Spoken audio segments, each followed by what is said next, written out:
strange. Darkness. Radio. Look in front of you. Look behind you. Did you see it cross the horizon? It came to find you. Strange darkness. Radio.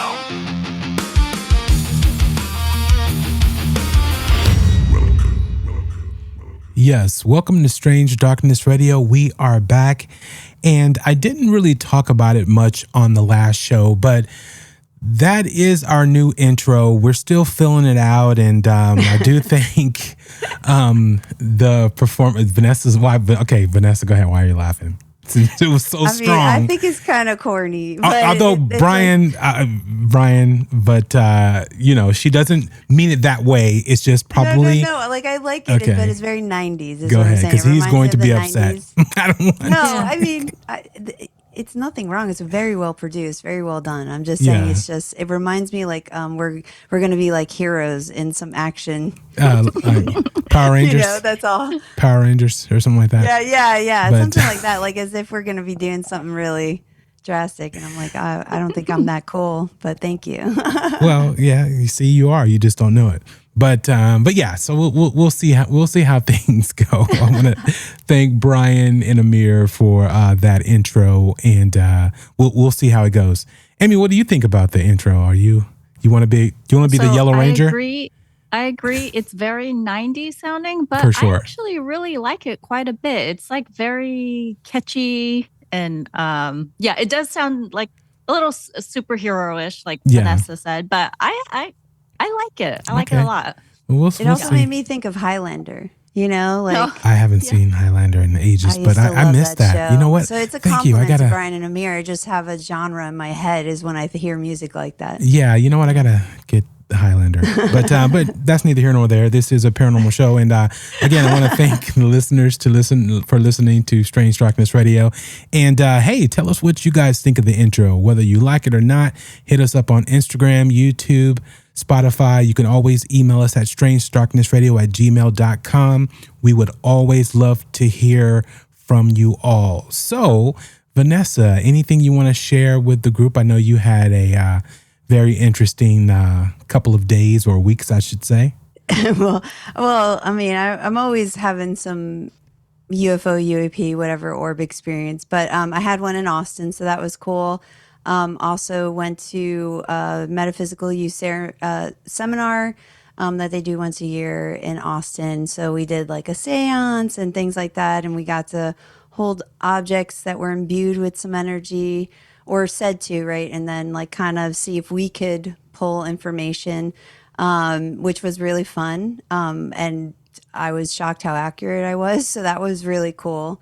And then of course the orbs, which if you guys want to check out on our Instagram, and it's also on my Instagram, the video, I put a little clip of some of the UAPs we got to see in Austin. So it was a fun time. Yeah, and I love the video that you posted, and talking about your experience and showing at the end of that these orbs. I think you need to do more of that because the public, aren't aware of your experiences, and because we don't talk about it a lot, but they do happen quite often to you. And I think you have something going on, or somebody wanting to make contact.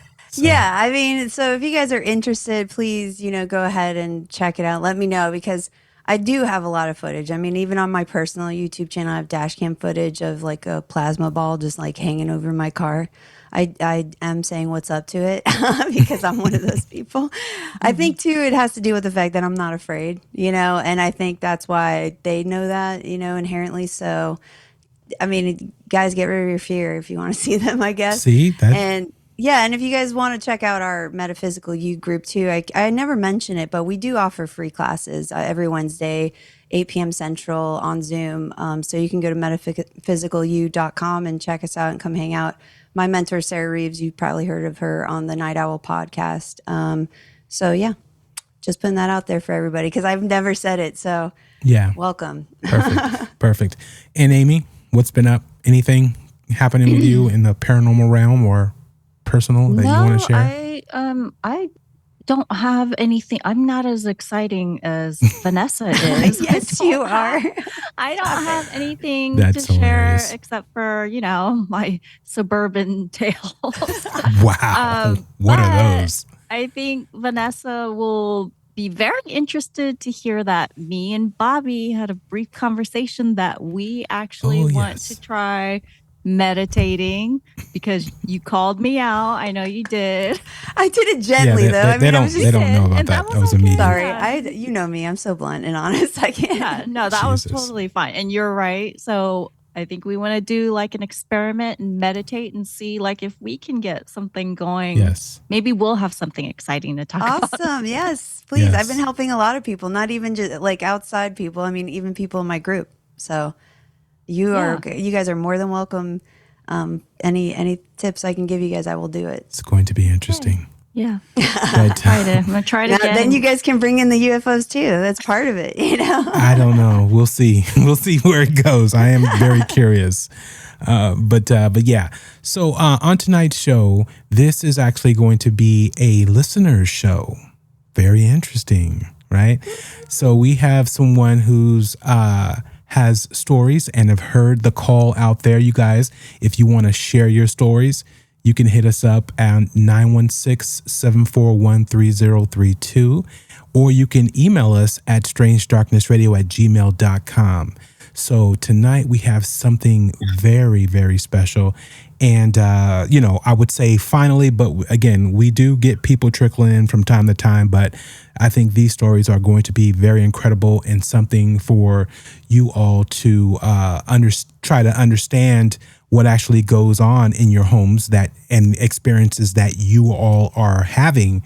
And we want you to come on and share them because you never know who's experienced the same things and had the same encounters of things that you are all experiencing out there. So here we go. You've heard the legends of investigators like Ed and Lorraine Warren, and you've listened to the stories that echo through books and films. But what about the ordinary homes, the quiet neighborhoods, where extraordinary things still unfold? Tonight, it isn't folklore, it isn't secondhand, it's lived experience.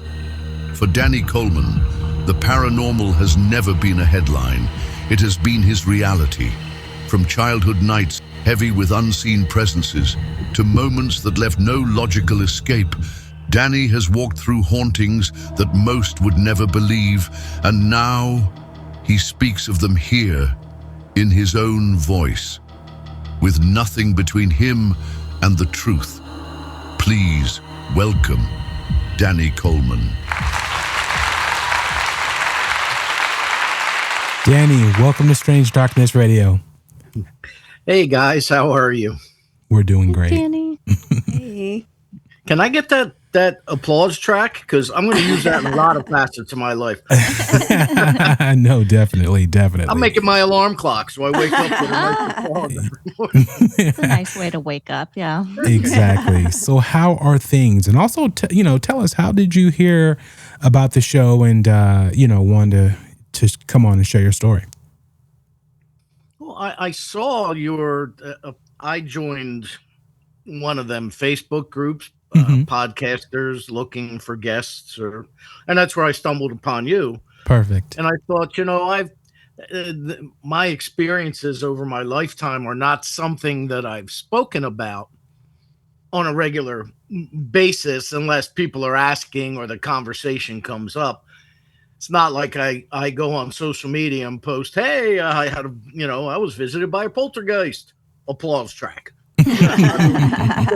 That's not going to happen. I'm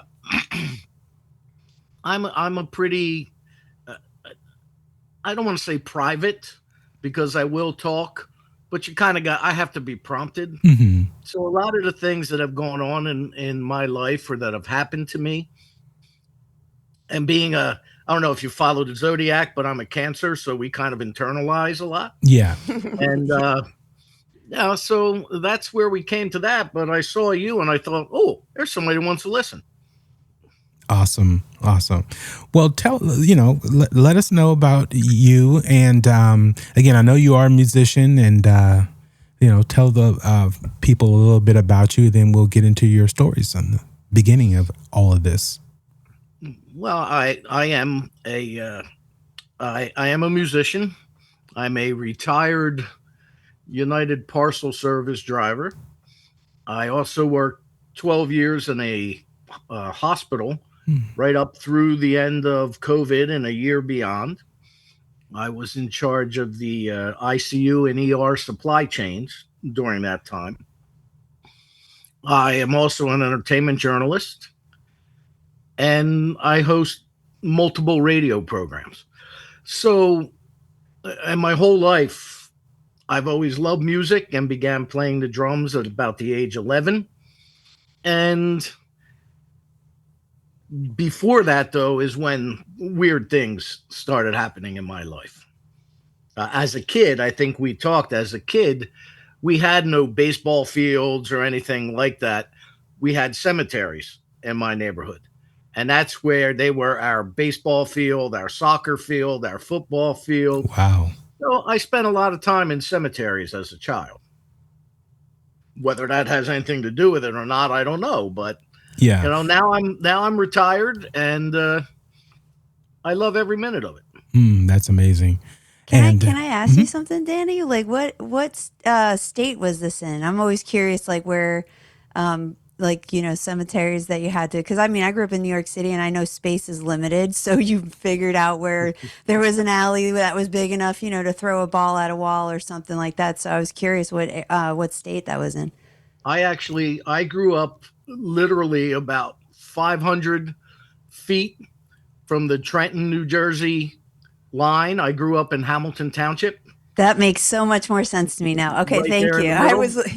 was picturing Yeah. something like that, so I wanted to see if that's okay. Perfect. Thank you. And I'm still in New Jersey now. Okay. All right. Still Cool. in Hamilton. Yep. Cool. Awesome. Well, let us And know. still surrounded by Oh no, sorry, go ahead. Bobby. No, you're I fine. was gonna say, are you still surrounded by nothing but cemeteries right now, or that was just when you were growing up? At the moment, no, oh no, it's been my whole life. At the moment, I'm not. I am, however, excuse me, living in a neighborhood where, let me take a drink. Oh yeah, no worries. I am living in a neighborhood where about 30 years ago, right down the street, a guy decided to come in and kill his wife and kids with a gun. And nobody lasts in that house longer than a couple months before they sell it. Wow. Really? So it's never far from me, so Yeah. to speak, Amy, Yeah. So, Well, let's start from the beginning and tell us, when you were able to really pay attention and understand this was something different and the normal kids in the neighborhood weren't having these experiences. well, for all I know, they may have. I just never talked about it because I didn't want them to bust my chops. Well, most of this is not common, to Right. where when things cling on you or people are able to see certain things or have these feelings, it's to you it may seem common, but it's actually not common. And but yeah, let's talk about that. Yeah, well, when I grew up, I lived in a very basic neighborhood. I lived in a semi-attached house. I had a side yard, and my bedroom was in the back. And there were times at night I just never felt like I was alone. And it wasn't like the boogeyman was under my bed. It's just that I felt like there was somebody else with me. And I would, go to my parents and they'd be like, all right, just sit here for a minute. And then they'd ship me back off to bed. And there were times I would wake up in the middle of the night feeling like there were people standing over top of me, or I would sit straight up in bed. And I think I told you, Bobby, there was a digital clock on my bookshelf, and on my over here on my right hand side, and over here was a closet that had a full length mirror. And I would sit up, and most times I could look uh, in that mirror and see the clock. But there were a lot of times I couldn't see the clock. Oh, what happened to my clock? And I Yeah. turn around, and the clock's still lit, and I've turned back, and it's not in that mirror. So I tried explaining that. Of course, parents being parents. Oh, you must have had a bad dream. It's okay. But that kind of stuff has followed me, and to this day, it still does throughout my life. Yeah. Where voices, and I don't mean kill, kill, kill. I mean voices Yeah. like where I'll be. It's almost as if I can hear them, Hmm. which has given me a sense of like a premonition, almost like a sixth sense, not only about events but about people Hmm. itself. And it's made me acutely aware of a lot of things. And I've dealt with that my whole life, but I really didn't come to grips with it till about 10 years ago, Mm. when I met the first of now several mediums that I know. Hmm. Amazing. Again, incredible story. And imagine, growing up as a child and having these experiences, and you bring them to your parents and they don't have answers, and you're constantly still having to deal with the issue, but no resolution. So, did you ever experience any type of entities entering your bedroom when you were younger? I don't know. I don't know what those shadows were. I don't know why the clock disappeared. I know, I believe I told you the story about the Ouija board that was given to me as a gift for Christmas by my cousin, my older cousin. Yes, tell us that again. And she had given me a Ouija board, and we asked first simple questions. And I mean, family members, what was a friend of my parents? What was their maiden name? And the thing knew it. And my mother wasn't involved in the the laying of the fingers. Uh, but then weird things started to happen in the house. Right after Closet, that. yeah, closet doors opening, closing, stuff falling off the kitchen counters. My mother's, I'll never forget, the vacuum cleaner turned on and it wasn't plugged in. It was like there was just, and my mom made me, she's like, that's it, get rid of it. I have a couple of questions. I know Bobby just said as if it's not normal, but Bobby, there's a lot of people, like Danny said, that it does happen to them, especially as children. They don't talk about it. Oh, no, or for they, sure. Or Definitely. they dismiss it as probably their imagination, right? Yeah. Like they think back and they go, "Oh, it's probably imagining." But I had a question about the voices, because were they internal or were they external? Like, could you hear them with your ears, or could you hear them like telepathically, kind of talking to you? They were internal. Okay, Internal. Danny, I would say that's your guides talking to you. Yes. Sometimes, yeah, I would Yeah. say that's your guides. That's why like you said, premonitions. They would definitely be warning you or telling you something. And then my second question was that this Ouija board, if you can remember, do you remember if you guys closed it out after you used it, or did you leave it open? Yeah, well, you reading the Parker Did you say Brothers goodbye, manual. basically? Yeah. Like, how did you even know how to use that? You know what I mean? Like, Yeah, there is a manual. They do tell you to say goodbye in the manual in the Parker Brothers thing. They do? I didn't know that. But they don't warn you, hey, if you don't close it, it could be a portal. I don't think or I ever something could did get that. attached. Yeah, I don't think I did that when I played. Oh my goodness. Okay. I've not Sorry, messed around Danny. with Ouija No, boards. yeah, there's only one horror, and like, I don't really watch horror movies. Yeah. There's only one horror movie I will never watch again, and that was, I think it starred Tawny Katane.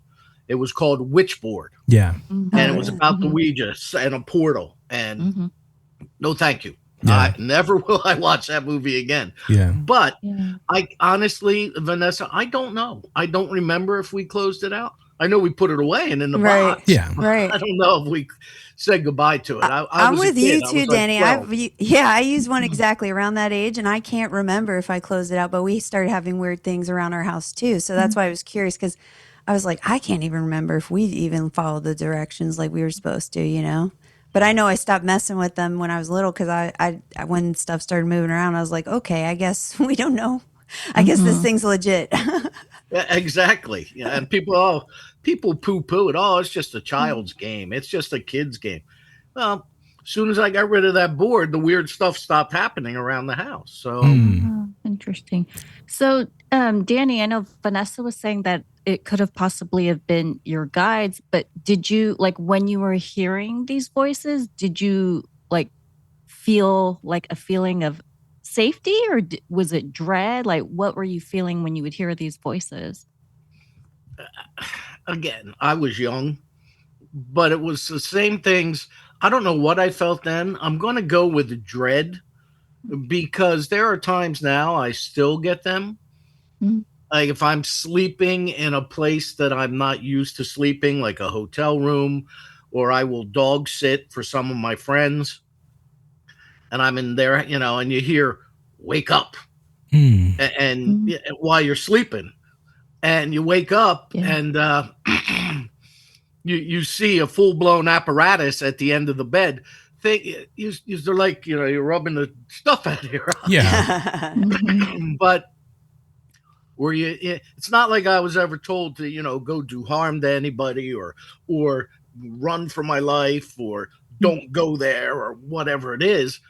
It's simple things like wake up or uh, be careful. It's never Mhm. long sentences. It's just one or two words. Mm. There has been one time where I've actually had, and I was with two of my medium friends, and they were trying to help me. And they said, even though they really can't help me, they were trying to more or less guide me on how to let the light enter and keep the dark spirits away, so to speak, Mhm. that have roamed throughout my life for quite a long time. Mhm. Uh, which, according to them, they say I'm a very empathetic person, Hmm. and the dark spirits kind of want to cling on to me because they feel they're going to get empathy or the darkness, not the dark or the evil, because there's a difference. Yeah. Um, but there was one time I was with them, and I heard an outside voice, and my medium friend said to me, "What was that?" And I repeated it to her, and she said, "Oh my gosh, that's what my father used to say to me." Mm. So yeah, I don't. Yeah. So Again, take maybe it it for was, what it's worth, yeah, it could but have been her father yeah, there, and you were able to pick up on that. right. So to go back, as you're growing up and you're going through these experiences, what was the next significant experience that really made you question, like, okay, there's something going on here. It's not normal. Well, as I got older, and I'll reiterate, my grandparents lived several blocks down the street from me growing up, and I spent a lot of time there. I could not stand their attic or their basement, especially the attic. I would go up the attic to help them get stuff down or Christmas decorations, whatever it might be, and every hair on my body would stand up. And again, I never felt like I was alone. But unlike the experience in my bedroom where I wasn't sure what that was, this, whatever it was, scared me. So I don't know. It was like angry, and as if like I could just hear somebody as if it would be an old man saying, "Get off my lawn," Yeah. you or "Don't walk in front of my house." I was somewhere, even though I knew I had every right to be there. Hmm. It just felt like something was telling me, "You have no right to be here." And I used to go down and tell my grandparents and tell my parents that I don't want to go up there. Mhm. And and as I got older, of course I did, but that feeling never subsided. Oh, wow. I just learned how to process it better and deal Yeah. with it. So, but And were then, you? Oh, I'm sorry, Danny. no, Can go I ahead. just ask a question real quick? Sure. Were you the only one that felt like that going into the attic or basement, or did your grandparents say like they sometimes felt the same way as well?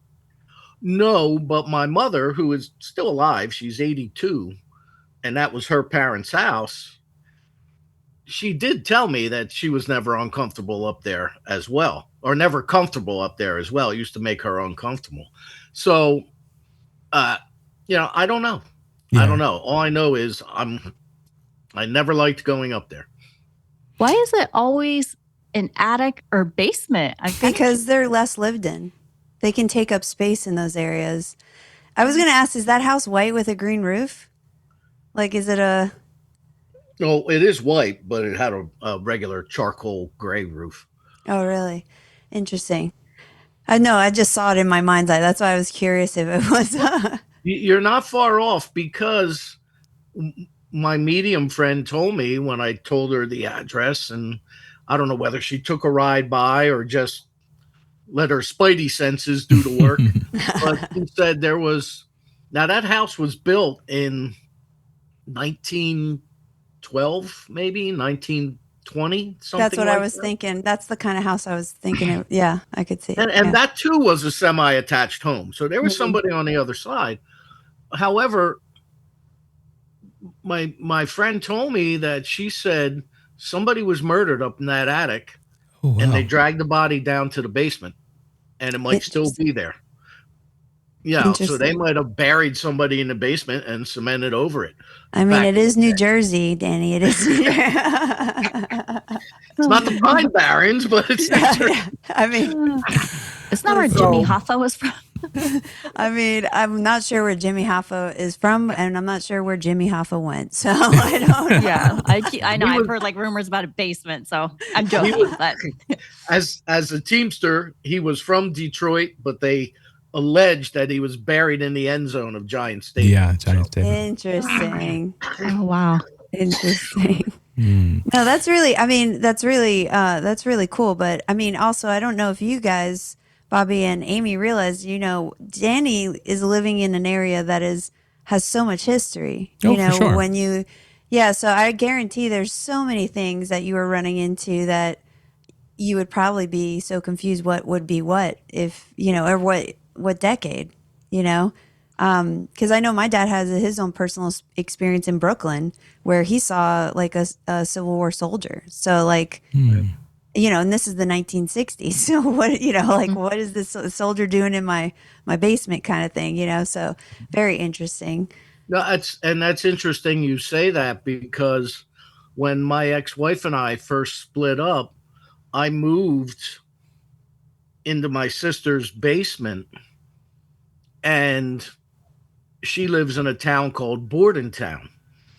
Bordentown is where the British holed up in 1776 or 1778 before the Battle of Trenton. And so Thomas Paine lived in Bordentown.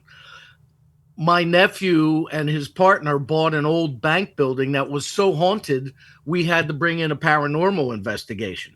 Oh, wow. And the things I saw and felt and wouldn't believe with my own eyes that night, it was just incredible. It was also, that building was also a stop on the Underground Railroad. So you can go down in the basement of this old bank building and see the tunnels.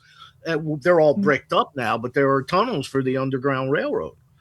It's also, that town is also where Napoleon Bonaparte's brother had a huge estate, and they dug tunnels out to the Delaware River.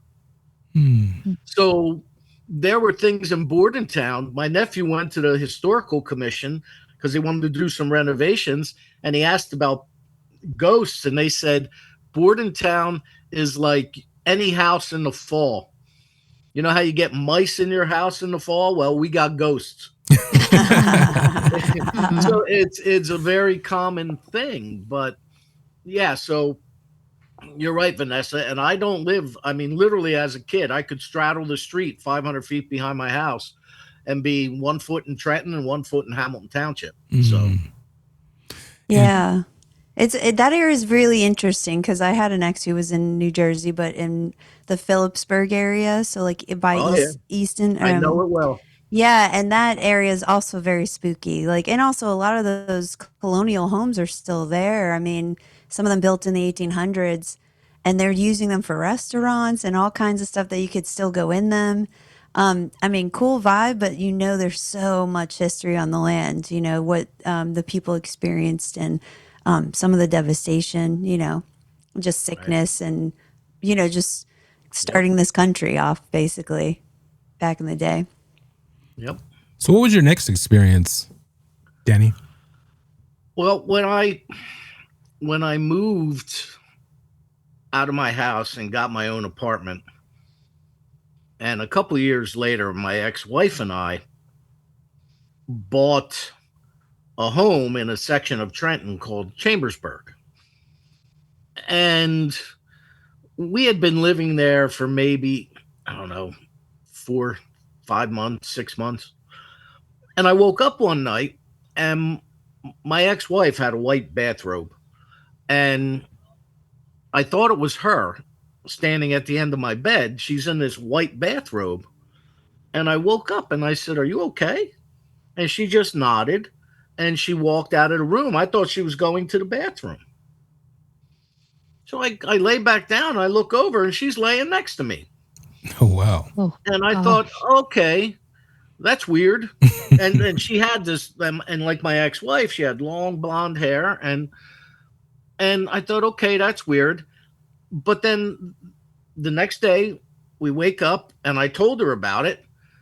And she said, "Yeah, I thought, no, I'm seeing things." So apparently she had woken up as well. So one of the things you do in Chambersburg, because there is no grass, a lot of times the neighbors will grab a lawn chair and sit out front on their porches or in front of their porches and they'll talk and socialize. So my neighbor across the street, her and her husband, I graduated high school with, so we knew each other. So she comes walking across the street and we're talking. And all of a sudden she looks at me. She goes, "Look, guys, I really got to tell you something, but I don't want you to think I'm crazy." And my ex-wife and I kind of looked at each other and she tells us the same story, describes the same exact woman, and had the same encounter as I did. Wow.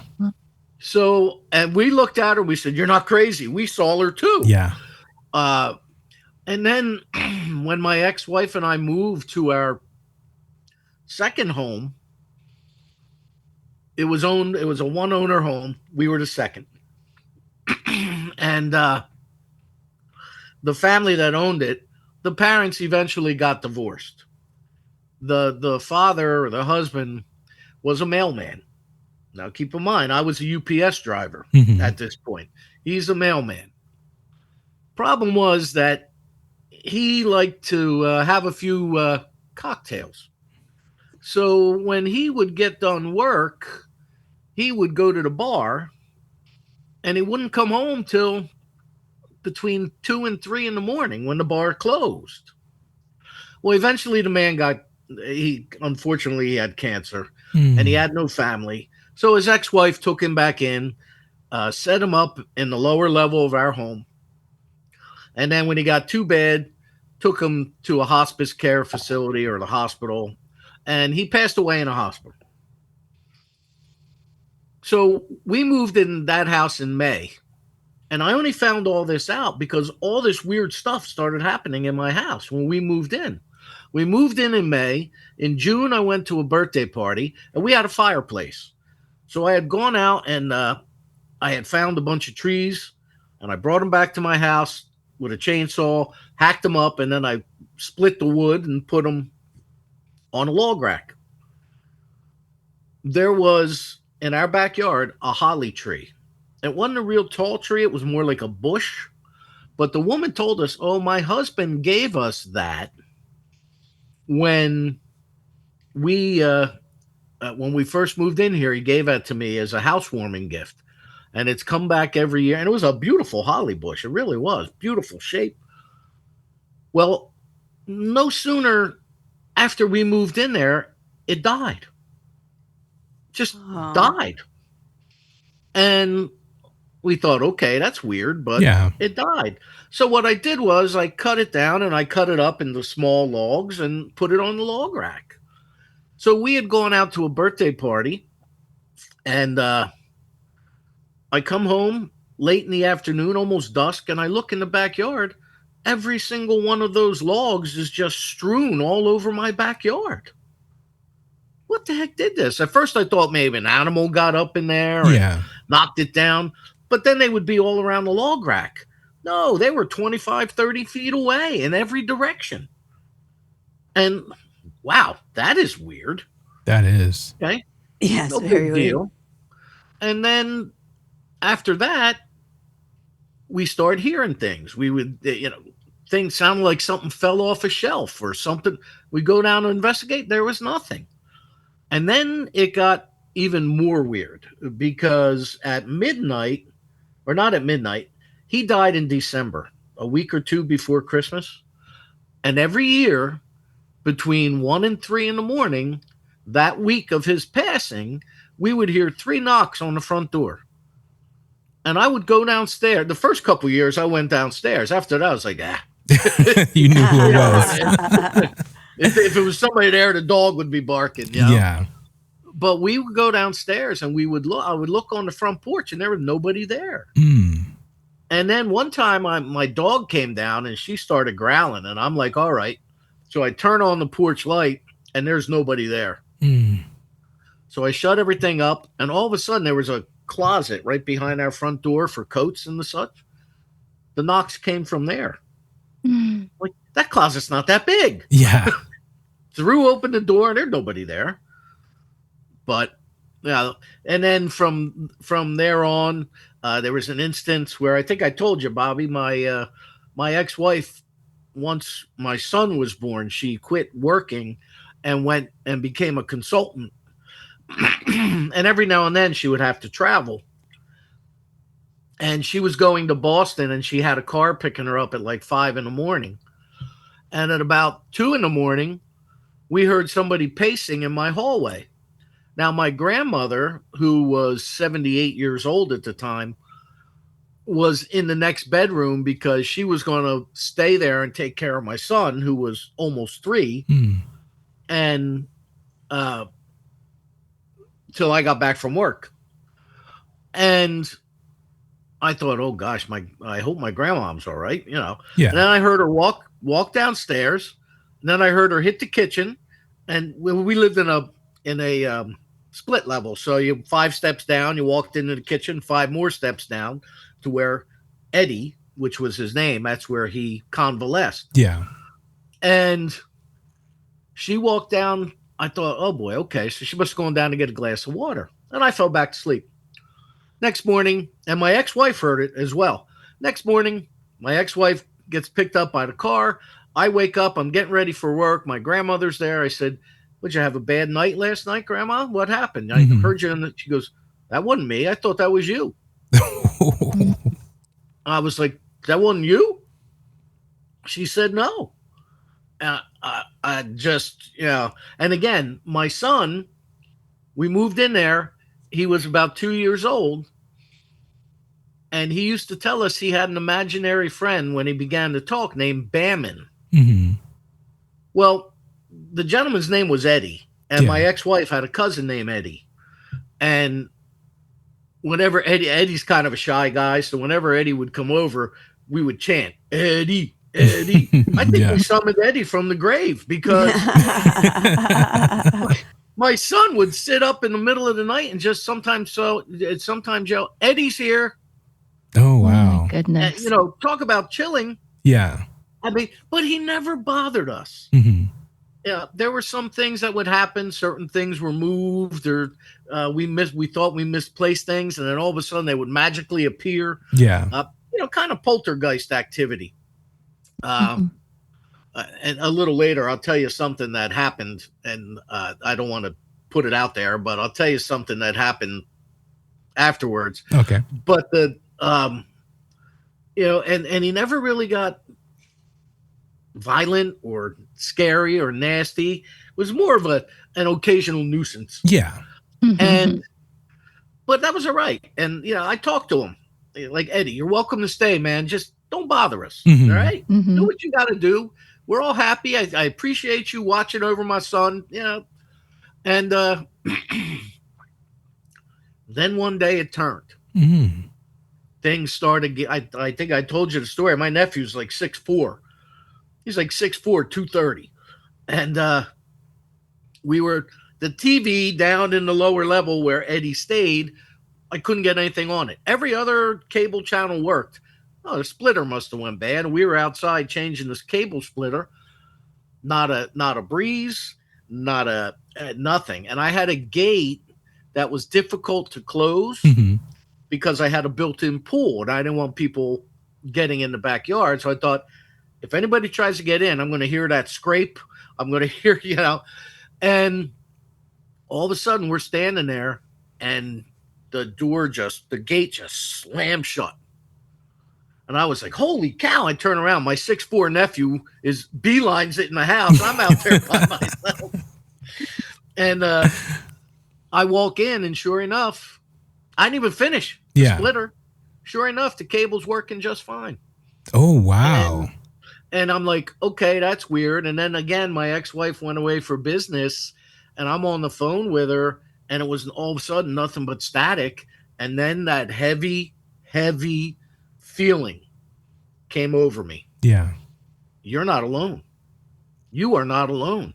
And those voices, Vanessa, go to the steps. Go to the steps. I go to the steps, and there was nothing I could see up there. Hmm. But my dog sat right next to me, growling away. And that was when I lost it. And I just screamed at this, whatever it was. You are welcome to stay here, but not if you're going to pull this junk.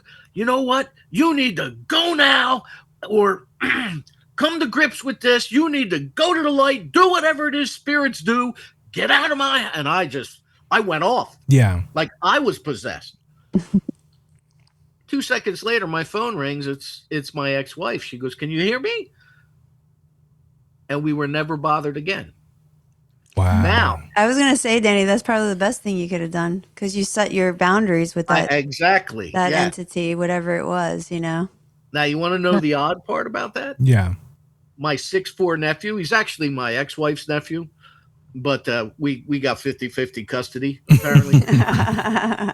he's 40-some years old now. He's got a set of twins, a boy and a girl. Oh, okay. And he bought that house from my ex-wife. So he now lives there. This past December, he texted me, Eddie's back. Wow. My goodness. He got the knock between 12 and 3 or between 1 and 3 the week before Christmas. And he also said that his twins, they have the same bedrooms my kids had. It was a 3-bedroom house. That his twins will say that they have a friend that comes to read to them. Wow. Interesting. So I take. You never take thought it from was- that what you will. You never thought it was somebody else besides Eddie? Maybe something from the land? You know what? I lived in a section of Hamilton Township called Hamilton Square, which was, and it could have been because that development was built in the late 1950s, early 1960s. It was called Sunset Manor. And it's got a high water table in some of the areas of that development, but it was nothing but farmland. Just farmland. And, as people wanted out of the city, it expanded. Yeah, because I bet you because I'm sure Eddie's does come visit probably, to see if that lady, his ex-wife, is still there. But I'll tell you what, the vibe that I got from when you were telling me about the door slamming and because he never escalated before, I feel like it's something else, like from the land maybe. Maybe because your family may just have a light that those beings can tell, especially. Well, he's definitely has it. That's what I mean. They're attractive. Yeah. They're attracted to people, like you said, empathic people, but also if like your friends were telling you, like you have to guard yourself in a way so that not everything hangs around though. Like maybe they see you, but they can't get to you. So they just keep moving versus like staying. But I also know that there's a lot of Native American stuff in those areas. Oh yeah. And so, yeah, people forget New York City was a bunch of land too. Like the Manhattan used to just be farmland. So it's like you said, it's it's sometimes we have to look at the layers, but it's very interesting though that your nephew is now getting these knocks though. That Yeah. Eddie's still coming to see. It's very interesting. Is he going to ask it to leave, or is he going to, you know? I don't know. Up until that point that my nephew told me that, there had been nothing going on in that house. Yeah. Because my kids lived there till they were about 16, Mm-hmm. I guess, before their mother remarried or moved out and she sold it. Yeah. But there was nothing odd. I mean, I never felt uncomfortable there Mm-hmm. until some of that weird stuff started happening, and then it was like, okay, got to look over your shoulder, Yeah. But Right. it was never to the point where I thought, oh God, I got to move. Right. When it first started happening, I thought about bringing in a priest and having him bless it, Yeah. but things seem to subside. So, Does anyone else in your family have these abilities or this much interaction with, spirits or anything that goes bump in the night? I had an older cousin who was 4 years older than me, and she did. Unfortunately, she unexpectedly passed away in her sleep a few years ago. Oh, wow. Sorry to She hear was that. only 62 at the time, I think. Yeah. That's But young. so, other than her, no, not to my recollection. Mm. I mean, they could just not have told you either. Because I know my family, it took them a while to start telling even me of some of the experiences. Because when we were kids, I lived in New York City. We saw stuff a lot, and we would tell them, and they were like, "You're fine, you're fine." It's only till we got older.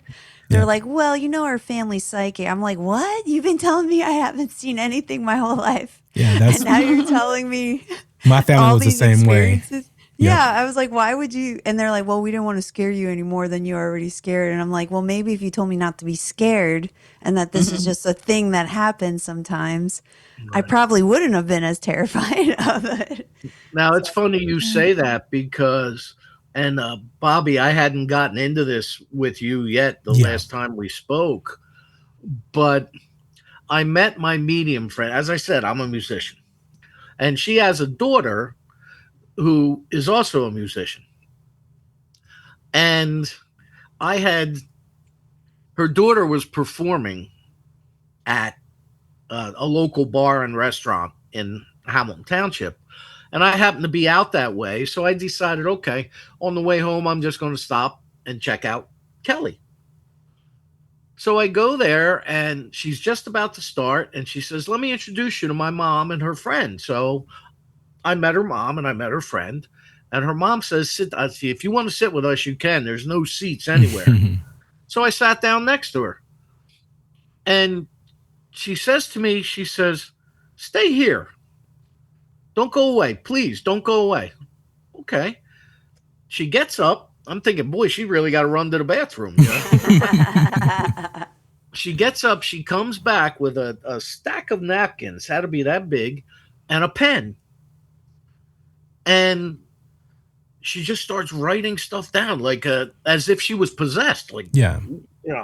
On this napkin. And she hands it to me and she says, how much of this is right? She knew my grandparents' names. She knew my cousin's name. She knew my uncle or my grandfather's brother who disliked my grandfather. Wow. And he was at war with. Yeah. He knew my sister's names. She knew my some of my cousins that were my peers, their names. She knew where I grew up. She knew. I'm like, I've never met this woman before. Yeah. In my life. And that sparked my relationship and friendship, a friendship, not a relationship, but a friendship with her. Mm-hmm. And I was just blown away by the things that she knew and the things that I didn't know. I asked my mom about. I said, Mom, what does this mean if I read you this? She goes, oh, that was your grandmother's. Are you kidding me right now? Wow. So it was just a very, it was a very eye-opening experience. But how I met her and came to go that evening was a week or so prior. Now, her daughter moved to Nashville right before this incident, and she happened to be home, so she booked a couple gigs. I was coming out of a local drinking establishment, Watering hole. and I get in my car and I take my phone out of my pocket and I put it in my cup holder, and I get a text message. So before I leave, I open it up, and the message says, "Are you?" And it was from a number not in my contacts. Yeah. "Hey, Kel, do you plan on coming home this evening, or are you guys staying at the hotel?" And Weird. I'm like, Kelly. Now my sister's name is Kelly, so I thought maybe it was one of her friends. So I texted my sister. I'm like, Are you and Mike? Are you out or about? Where are you?" And she said, "We're home." "Why?" I said, "Are you guys staying in a hotel for any reason?" She says, "No." I said, "I got this text message wanting to know if you were coming home or staying in a hotel." My parents lived in Myrtle Beach at the time, so I can't make sense of this, but Mhm. obviously they sent it to me by mistake. So for whatever reason, one of them inside voices said, "Answer this." And I answered the text and I said, "I'm sorry, I think you have the wrong number. I have a sister named Kelly. Is that who you're trying to reach out to?" She said, "No, my daughter is Kelly." And I'm like, "Well, you're not my mom. I know her from." And she said, "No." She said, "That's no, I'm reaching for my sister Kelly." I said, "Are you trying to contact Kelly Coleman?" She said, "No, Kelly Carvin." And I'm like, "You got the wrong number." She says, "No, here's my daughter's number." And sure enough, I look up at the text chain at the top. It's between her and her daughter.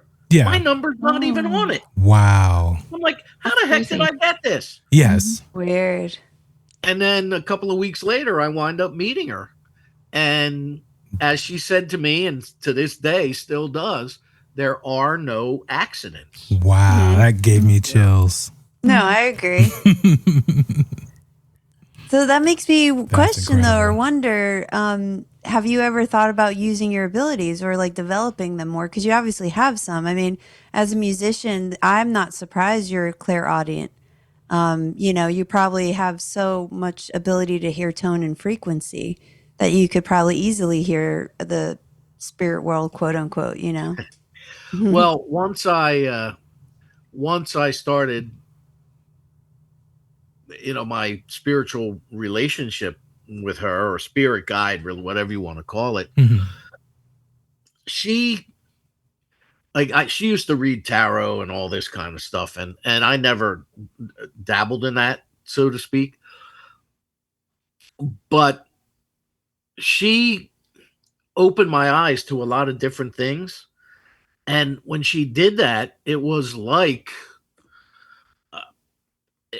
that. Remember Ghostbusters? How there was that huge antenna to the other Yeah. way, Yeah. bringing in. It was like all of a sudden I started getting bombarded because number one, I finally accepted this, what they, quote unquote gift, that it could be a gift or it could be a curse. But once that started happening, and there were some scary things. I do a radio program, and at the one point I did it from a studio that was about an hour and 10 minutes south of where I live. Mhm. So every Sunday night the show was on from 10 to midnight, and then I drove home somewhere between 12:30 or between 12:15 and 1 o'clock in the morning. I would leave, and one morning I was living at my sister's, and I got home. And I turned my truck off and I just sat there for a second. And I look in the rearview mirror and I see this girl walk behind my truck. And she's dressed all in black, like she was one of the like gothic. Yeah. And I'm like, what? And I look in the side mirror and she's gone. And I thought, God, you got to be tired. You must be seeing things. Yeah. So I relay this a week or so later. I relay this to my friend Maureen, the medium. She said, "Oh no, you got two spirits on that street." She said, "You got her, and you got a trumpet player or a sax player." He committed suicide in the house on the other side of yours, and she was hit and killed by a car, and she doesn't know she's dead. Wow. And I'm like, well, why are they bothering me? Trumpet player never bothered me, but No, because you have the ability to experience that. Yeah, I was gonna say maybe she wasn't bothering you. You just happened to see her. Yeah. Do you know what I mean? Because I know that sometimes I don't think any of these beings expect some people to see them, or like you said, she could just be in that death state where she doesn't even know she's dead, so she's kind of just not aware of other things, and you just happen to be like, oh, I live by like St. Augustine, and when I go there, forget about it. There's so much there that I'm just like, okay, especially by the fort. I mean, I've seen some stuff where I know for a fact they don't even know I'm there. Like they don't even recognize that there's other things going on around them. I go there to play golf once a year to Jacksonville. Oh, Sawgrass? You go to Sawgrass? Is that where you go? Oh God, I wish. Oh, the TPC. I go to Grumpy's for breakfast. That's about it. Okay, that's good. Yeah, we got the TPC guys, so we get Tiger Woods and stuff coming down. Yeah, you and get stuff, the big boys. Oh, nice. Not the weekend hack like me. Yeah, these are California people. They probably don't know too much about the Florida. I mean, except Mar-a-Lago, right? Everybody knows about Mar-a-Lago. Yeah. I was in Jacksonville for 15 minutes, and I was like, exit stage right. So, it was a month or so. Yeah. That's right, Bobby. That bad, Bobby? What's that? That bad? Oh yeah, no, my parents were stationed there when I was younger. It's a different. I'm from California, vibe. so once I saw on the news about crosses being burned on people's lawn, I was like, I'm going back to California and stay with my aunt. I will say this.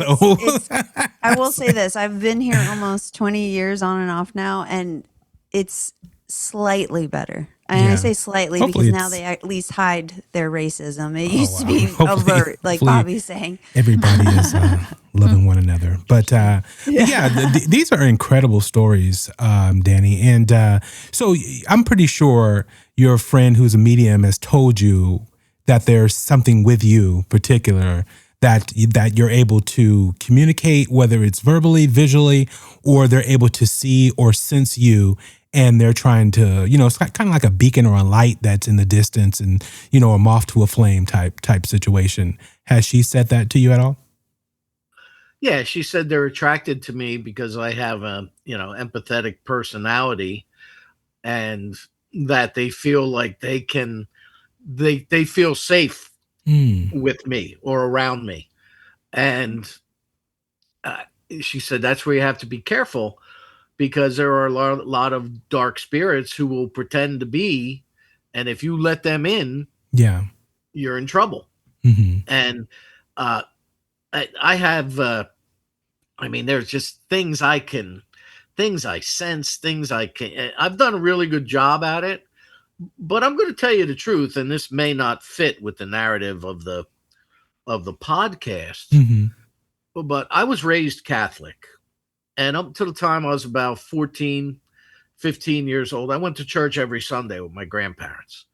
And then my grandfather got sick and passed away a year or so later. So and then I discovered rock and roll music. So I kind of stopped going to church. Yeah. And then when my ex-wife and I wanted to get married, I thought, well, you know what? We better go back to church. And we started going back to church, and we stayed there. Then we had kids. We want to have them baptized. So we kept going to church. And then after they were baptized, it became, I'll get there next week. And then I had a lot of issues with the Catholic Church. And it wasn't until the producer of my radio program, that Claire Henwood, she said to me, it's okay to not like the messenger, but don't hate the message. Yeah. And from that point on, several years ago, I started going back to church every Sunday. And I go by myself. I sit in the back with the bad kids, and I go to confession, not as regularly as I should. But ever since I started doing that, these instances are fewer and far between. Oh, wow. Danny, I want to tell you, I mean, there's no real narrative here, by the way. I do think it is about someone's belief that makes them stronger, and spiritually also. So like any belief, is power in it, so it doesn't really matter if you're Catholic or non-denominational, Buddhist, whatever. I think it's good to have some belief system in place for protection, additional protection. So, to all our listeners, we love you all, no matter what you celebrate. So don't you worry out there. Like, we're not thinking less or you're superior just because of your beliefs. We think everybody has an even playing field. At least for me in the spirit world, I think Definitely. any belief system is a good belief system, personally. So I just want to let you and the listeners know that. No, I'm that's sorry if I said something out of line. Oh there. no, Oh, no, no, no, no, no! You No, said not it. at all. Not. It may not go with our narrative, and I was like, I don't think we have one when it comes to belief. yeah, yeah. What No. So What I I just kind of want. meant by that was this is a story about hauntings and Yeah, ghosts. Yeah. but religion No. can play a part. Oh, it I mean, does. a It lot of does Yeah. play people. a Yeah, a lot part. of people see things that are also mystical, and they're not sure, but they have their belief system, and that may fall in line with it. And so that's we want to hear those stories too, guys. If you've seen an angel, if you've seen anything, I mean, that to me is still maybe it's explainable to you, but our other listeners may want to hear that. And Oh, I for think it's sure. also provides faith for people, that there is something external outside of us. My mom has You at know, least about 3 angel stories that, happened to her that actually on each time saved her life. And the They- person was not nowhere to be found, nor did anybody else see this person. So those stories are coming in the future. yeah, that'd be But yeah. awesome to hear. Yep. yeah, and they're the good ones. Yeah, right, Life exactly. saving is always good. And that's what I'm Um, saying. Keep it high vibe. And if that means you go to church and you do confession, great. That if that means, you're Muslim and you pray, every whatever amount throughout the day, that's good. That's what works for you. So, I mean, that's what Mhm. I at least that's what I believe. I mean, I'll burn Palo Santo. That's what works for me, so well, you want to hear the oddity of that is that I did my radio show for an organization called City of Angels. oh, They cool. needed some help with their radio station, and I had left the one station I was on. I brought my show there. Hmm. City of Angels is a drug and alcohol outfit.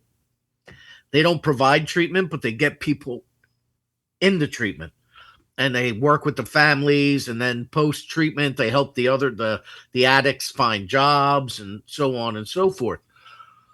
And I did my radio show with them, and at the time they were stationed at a church in a town called Heightstown and New Jersey. Well, the church was like, I think, 175 years old. It was the First Baptist Church of Heightstown. Well, they pulled a real. You guys see the movie Poltergeist? Hmm. Yes. Mhm. All right.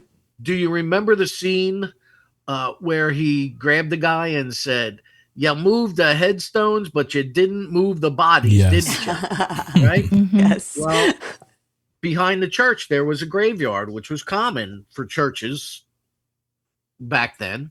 Well, the church wanted a parking lot. So they removed the headstones, but not the bodies, and they paved right over the Oh parking lot. my. Wow. Oh my goodness. Oh, that's awesome. And when they were excavating alongside the church to put a small addition on, they dug up some human remains. Mm. So there was a big hall, this was long before we went there. Yeah. Well, and this is probably, Bobby, this is probably the most chilling ghost story. And I know I told you this, and I hope the ladies find it just as fascinating. But Let me ask you, Danny, before you start, do you have the laptop light? Because people are going to be like, there's I'm getting dark. yeah, there. they're like, there's a head talking to us and it's floating. And is this Second, I'll turn on my paranormal? So I just want to, say that for a second. And we'll probably put in a little break at this moment. But I'll put the little Yeah. Oh, perfect. There we go. awesome. All right. Now Awesome. you can see. There we go. There we go. Because I did love the vibe, but it was getting too dark. And I was like, wait a minute. Like, I get okay. So this church, I'd be sitting in the radio. They converted the upstairs to half of it was a daycare center because it used to be a school. Mhm. Half of it was the daycare center. The other half was projects like yours, podcasts, radio. They had all kinds of media stuff going on. Ironically enough, my group was in the kindergarten room, the old kindergarten uh, teachers or classroom. I'd be sitting in my chair with a guest across from me, and I would see people walk down the hallway. Wow. We were the only ones in the church. Oh, Nobody my else was goodness. there. We had a toy that would go off at the exact same moment every Sunday night, and we could never find it. Like a kid's toy would Yeah. start making like playing music. Mm. We could never find it. But the coup de grace, so to speak, was every year for my radio program, I have what I call my Christmas spectacular. And I get food and drink, and I invite anybody who's ever been a guest on my radio show to attend. So one year, a gentleman comes in, and he comes upstairs and he says, I have a question. So what's that? So like to get to the radio station, you came in the back door and immediately went up a staircase on the right. But next to that staircase was another room. It was the library for the church. So this gentleman comes in. He goes, I walked into that first room on the right downstairs. I said, oh, yeah? He says, yeah. He said, there was a woman sitting there and she was crocheting. And I asked her if this is where the radio show party was. And she just kind of smiled at me and went like this. He goes, oh, I turned around and I looked out. I turned back. He said, she was gone. Ooh. And I was like, well, that's weird. About an hour later, another gentleman come up, but he's visibly shaken. Yeah. He says, I went into that room next to the stairwell. Yeah. And there was a lady in there knitting. And I asked her where the radio show Christmas party is. And she went like this. And I said, oh, it's upstairs. He goes, and she disappeared right in front of my eyes. Oh, wow. Wow. I would go in that church and it was like my grandparents' attic. Every hair on my arm would stand up. The amount of activity in that church. One time we shut off all the lights and went into that room where the knitting lady, as she became known, was. Yeah. The orbs were everywhere. They were just all over the place. So now, just like my nephew's place in Bordentown, you shined a light because the basement was where all the activity was for the most part. And, I could tell you stories about that too, but I don't know how much time you have. No, we definitely have time for a couple more stories. So, I want to hear about this bank, especially that I used to work in banks too, Danny, and some of the Jacksonville has underground tunnels to the old banks also because they used to transfer the money from the Capitol and stuff like that, or not Capitol, but the main place of the city or whatever. So they would and also I think some of it was used for prohibition. That's just me, but for sure. Good chance. yeah, but they do tours still. They'll let people go down there. Now they don't do haunted tours, but I've always gotten vibes in those kind of buildings. They're just so old, So I'm interested. I don't know about Amy if she. Oh, absolutely. Yeah.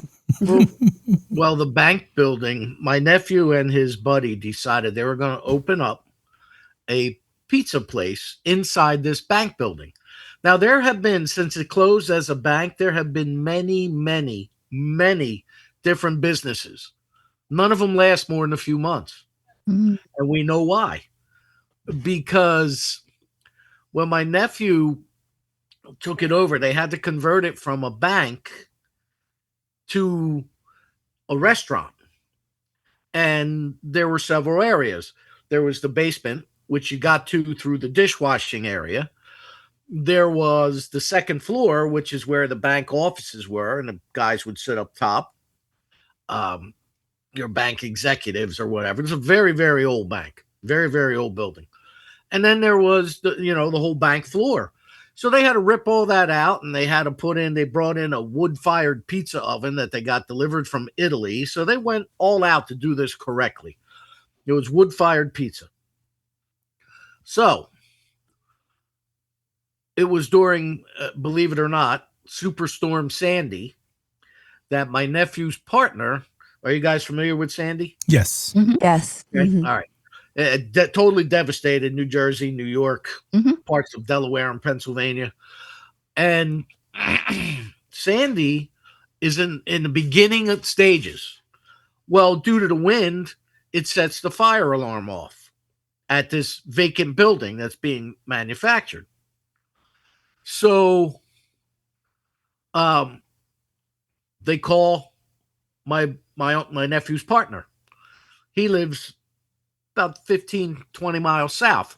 So he drives up, and the fire department's there, and they're all ticked off that they got to come out in this weather when there's real problems. Yeah.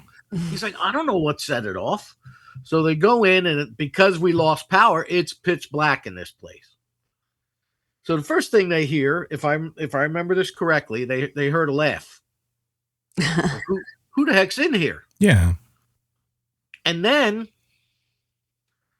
they go down the basement to try to find the circuit breaker.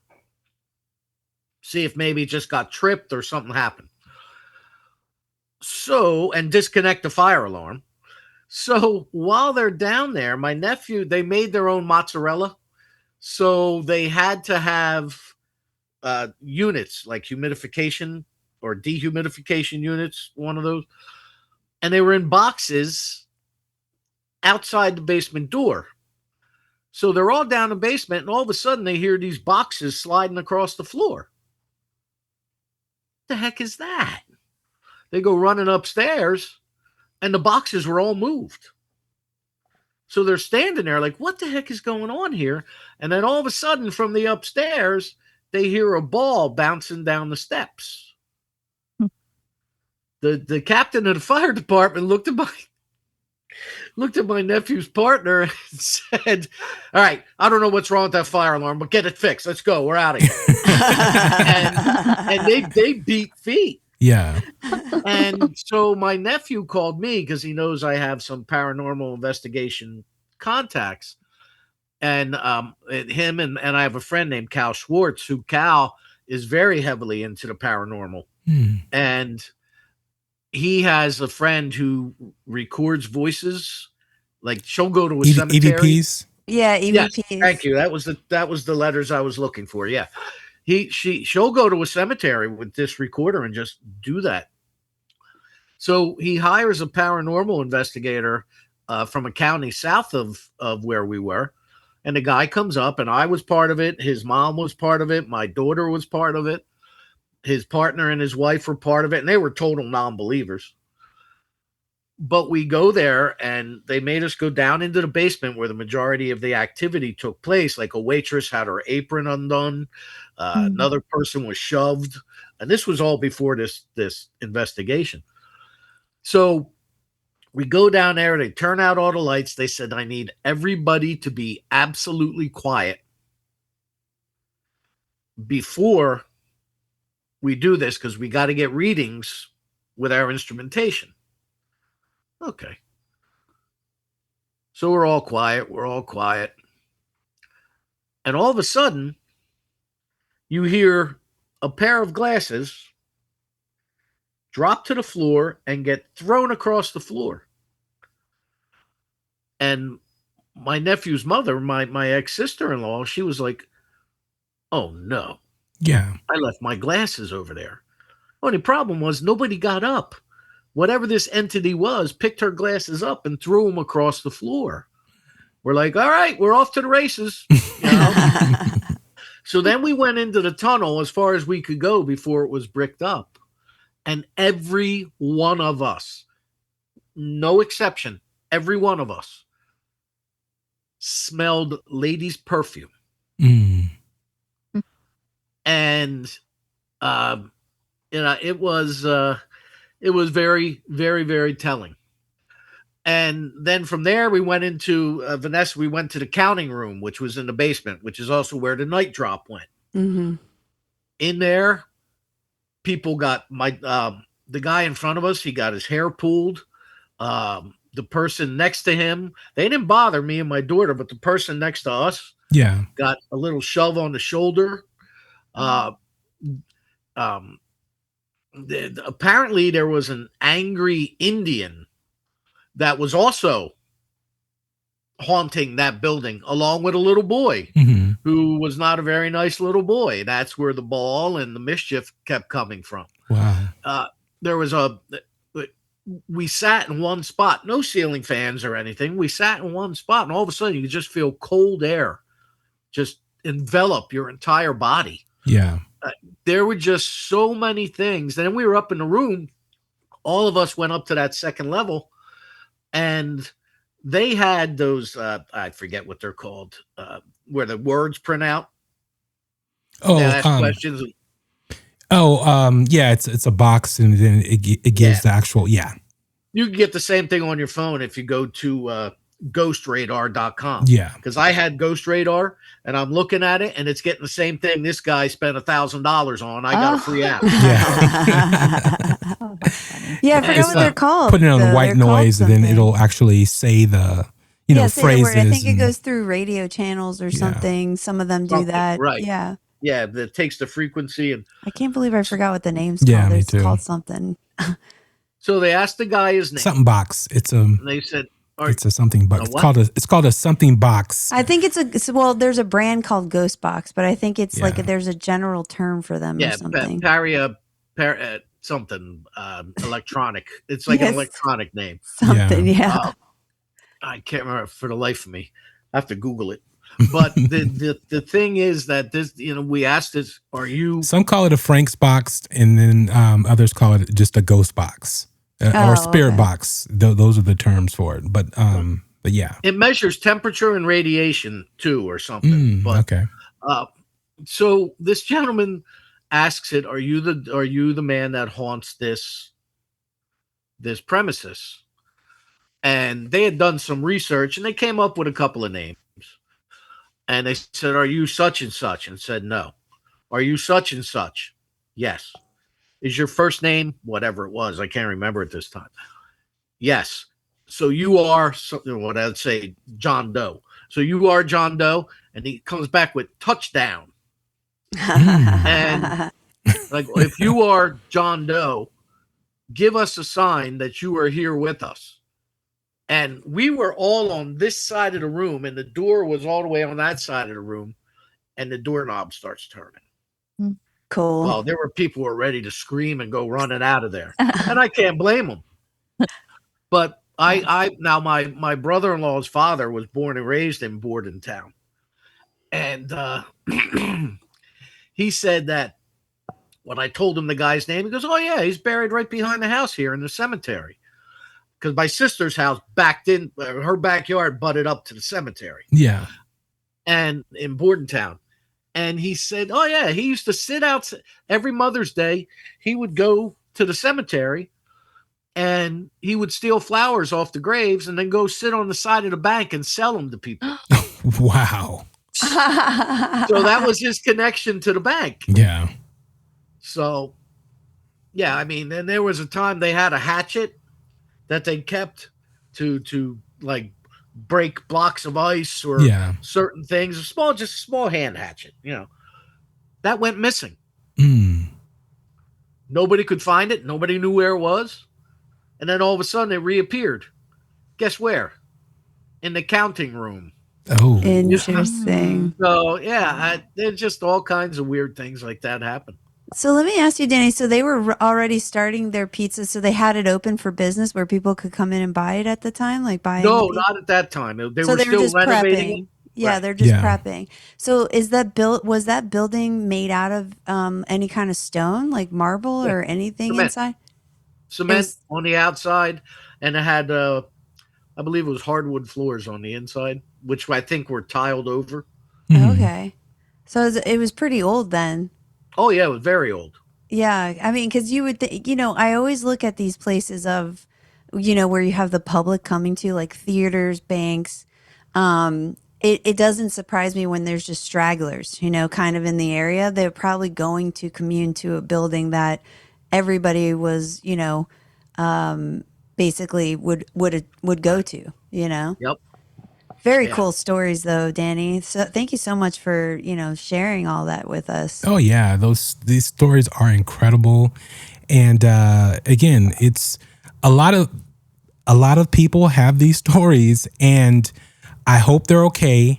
In the sense that I think they're going crazy, because that happens a lot. It's like all these things happen, and then you tell your spouse, and they're like, "Yeah, right, whatever," and it just sometimes it can drive a wedge between relationships and stuff like that. Because when you see something, 100%, and especially when it keeps occurring, you want to get reassurance, and you want get validation for what you're experiencing. And and some people will go to psychics, but then that is now it's better. People don't look down on psychics or people, mediums, and all that stuff as much like it was back in the day. So opposed to oh, I just want to talk to my grandmother or a loved one, opposed to no, this entity I'm seeing at night and it enters my room and this is what's happening to me. They don't still aren't that comfortable dealing with that type of situation. And so when you tell your story and people hear it, it's like, hopefully it gives comfort, like, you're not crazy. This is going on. And, it happens more often than you think. And it's like Vanessa was saying, and I was saying, to where your relatives in the house know, they could even know it's going on, but they won't say anything. And then later down the road, oh yeah, that happened all the time. And it's like, Yeah, and you're like, you let me think I was going crazy. Thank you. I appreciate you. Exactly. Or they sit and have conversations with these entities and bring them in. They break that third wall because they're like, well, it's just a buddy, it's just a friend, because and it could be a negative spirit or a negative entity, and we wonder why a lot of people, especially in this day and age, are just flipping out, totally doing things they would never do, from hurting children to hurting themselves or loved ones or spouses. And, then they go in and they say, no, that wasn't me. Like, I didn't do that. Like, what do you mean? Then they get labeled as schizophrenic, crazy, and off their meds and all these different things. And who knows, are these people being possessed? Right.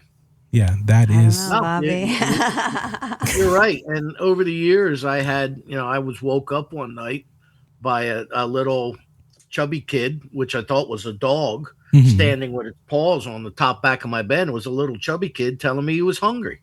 Yeah. Oh. And when he ran out, like he was not nice about it, Amy. He was like, I'm hungry. Okay. It was 2:00 in the morning, Oh.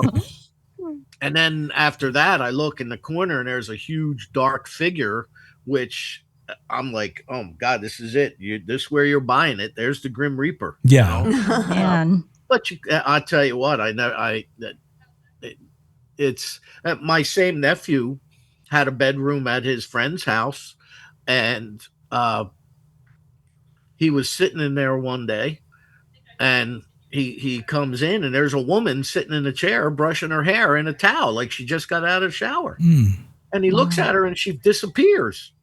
And then it happened the second time. So he said to his buddy, he goes, did your grandmother pass away in this house? He's like, yeah. He's like, well, get her out of my bedroom. so he started sleeping with the light on, and that basically did it. But they just show up in the strangest and weirdest times and weirdest ways, and I'm kind of glad, like I said, since I've been going back to church, that it's lessened the activity. But like you, Vanessa, I was never afraid of it. I mean, I was afraid, though. Don't get me wrong. It's just I practiced and honed my abilities so that I wouldn't be as like afraid. Like if a door handle, which it recently happened to me, if a door handle moves or a door opens, now I get excited. Yeah, because Vanessa's now I'm talking to it. Yeah, now I'm gonna say, hey, what's up? What do you need help with? Like, but at least I have more skills that I know what to do now. You know what I mean? So it makes sense when people don't know, and of course they go to the most scariest thing in their head because, I mean, it's the unknown, right? So it makes sense why you would be hesitant. But I would even say that even those things that were moving stuff around, sometimes they just do it to be a nuisance, so you get out of there, so you are scared. Not that they are scary. Yeah. They just want you to leave their space, Right. So No, that's true. That's very true. So keep it in mind, just for our listeners, like some of these things are intentionally trying to scare you because they're scared. They don't want you to kick them out, or they don't, so sometimes that's the occurrence. And also, Danny, I want to say, because I know we're about to end, but I think the reason why Eddie's coming back is the twins are a light bulb.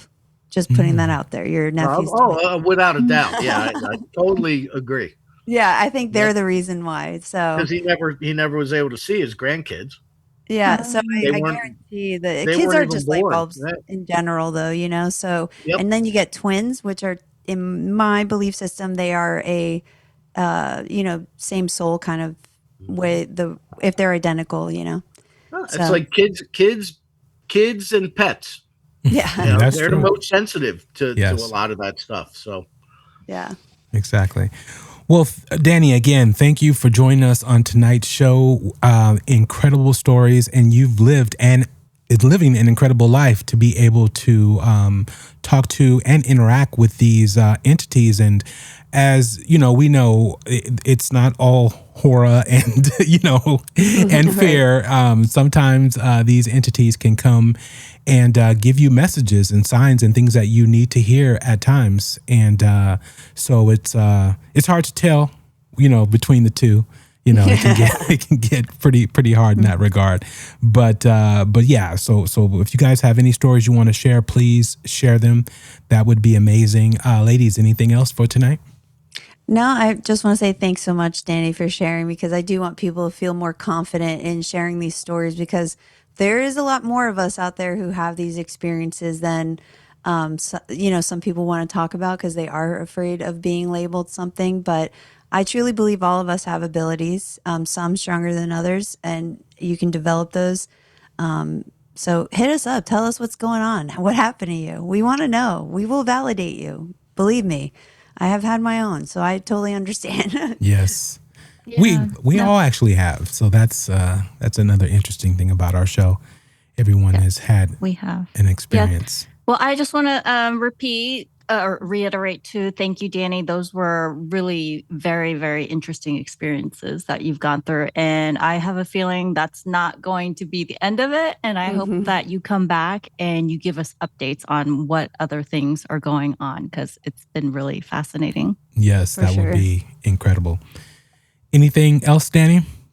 well, thank you, the three of you, very much for allowing me to come on and communicate with those who will not think I'm crazy. Of course, when I share this on social media, that maybe not, everybody will think I'm crazy. But yes, that you have to figure it out. I guess the key is to not be afraid. Figure out what the issue is. Like you kind of said, Vanessa, it's okay to be, scared, but they may not be trying to scare you. It Right. might be scary, but and it's, I guess if I had to say anything, it would be trust your gut. 100%. Because if you feel a certain way, or you have a premonition, and you think, nah, whether it comes down from what you do or what you want to wear to work that day, and you go to grab it and you say, nah, trust your gut. And that'll help you if anybody out there has had experiences like I have. 100%. I totally agree. To accept things and move on, so. Well said. Well said. Again, thank everyone for appearing on tonight's show. Danny, sir, thank you so much. Anything on social media that you want to, the public to know as far as your group, where you Yeah, the perform, music. any of that good stuff? You can find out about me by going to the quick link, Danny Coleman's Rock On Radio. The quick link is DCROR.com. And same thing on Instagram, at Rock On Radio, all one word, all capital letters. If you go to the website, you'll see everything. I've got my chubby little thumbs in. Yeah, and I'm sure we'll have something come up on the screen for all the listeners too to have a visual of. And So it will be in the show Thank you guys description so much. also. Yeah. All right. Thank you. Thank you. And on that, we are out. As your journey through the shadow realms of Strange Darkness Radio concludes, remember that you unlock the door to the paranormal with the key of imagination. Beyond it lies another dimension, a dimension of eerie soundscapes, chilling sights, and the profound depths of the mind. You're venturing into a land of both haunting shadows and tangible substance, where the ethereal meets the corporeal, and ideas take on a spectral form. You've just crossed over into the Strange Darkness Radio Zone. In the vast expanse of the paranormal, there exists a fifth dimension, extending beyond the known realms of our understanding. It is a dimension vast as the cosmos and eternal as infinity, a mysterious terrain between the illumination of light and the depths of shadow. This is the middle ground between the empirical and the supernatural, where fears fester in the pit of humanity's soul and knowledge ascends to its zenith. Welcome to the dimension of imagination, an area we dub the Strange Darkness Radio Zone. As you conclude your journey with us, remember that you're departing this peculiar zone, a place where reality intertwines with the surreal. Be cautious as you step out, for you may find that the boundaries between the normal and the paranormal blur, leaving you forever in the lingering embrace of the unknown. Until next time, farewell from the depths of the Strange Darkness Radio Zone.